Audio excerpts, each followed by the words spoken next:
Nous, les jeunes adultes québécois, on a besoin de voir grand, de relever des défis, de réaliser nos rêves. Heureusement pour nous au Québec, on a un outil qui nous permet d'aller plus loin dans la réalisation de nos projets. Cet outil, c'est Logique, les Offices jeunesse internationaux du Québec. Chaque année, Logique soutient des milliers de jeunes adultes qui souhaitent réaliser une expérience professionnelle et personnelle à l'étranger. Logique, c'est le regroupement de 4 offices. L'Office franco-québécois pour la jeunesse, l'Office Québec-Amérique pour la jeunesse, l'Office Québec-Wallonie-Bruxelles pour la jeunesse et depuis mai 2009, l'Office Québec-Monde pour la jeunesse. Mais Logique, c'est d'abord et avant tout des talents, des projets, des réalisations.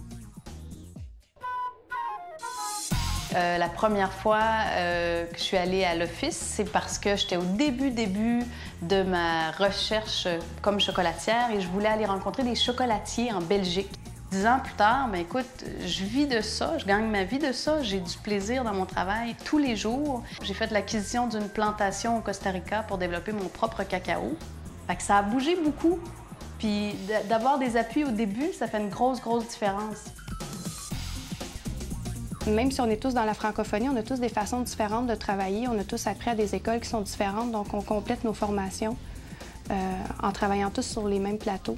Donc, ça me permet de créer des contacts à l'étranger, ça me permet de rencontrer d'autres réalisateurs, d'autres comédiens. Être créateur, c'est pas facile, puis ça l'est de moins en moins.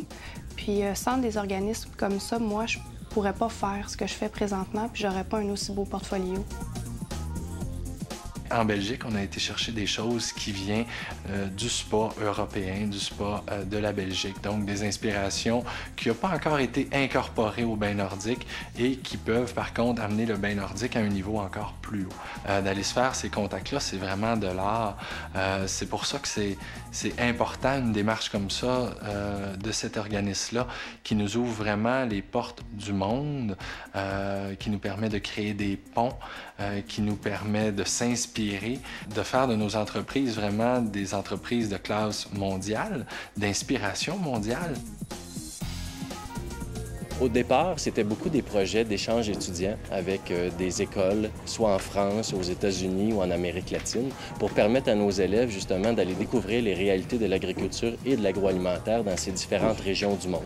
En étant en contact avec d'autres jeunes agriculteurs, les jeunes sont amenés justement à créer ce réseau-là qui va leur servir toute leur vie professionnelle par la suite et qui donne une nouvelle dimension, je dirais, à leur vision de ce qu'ils vont faire comme professionnels de l'agriculture et de l'agroalimentaire. Le voyage au Mexique est inclus pour un développement personnel, plus aussi pour savoir vraiment qu'est-ce qu'on veut faire.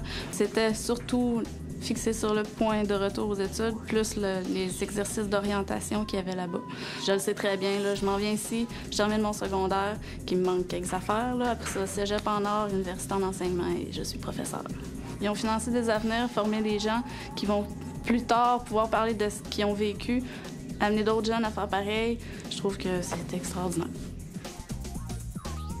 C'est sûr que ça a été très bénéfique pour moi. Ça m'a permis d'avoir une vision plus panoramique. C'est sûr que si j'avais pas fait ces voyages-là, ces expériences-là, je serais probablement pas la même personne aujourd'hui, pas le même créateur.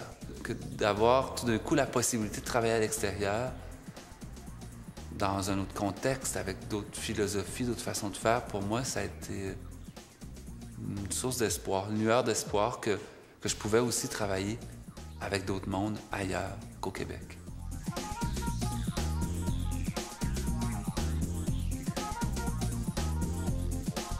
L'OFQJ a donné accès à une jeune entreprise qui avait 2 ans d'existence au moment de notre première mission commerciale, d'aller défricher un sol français.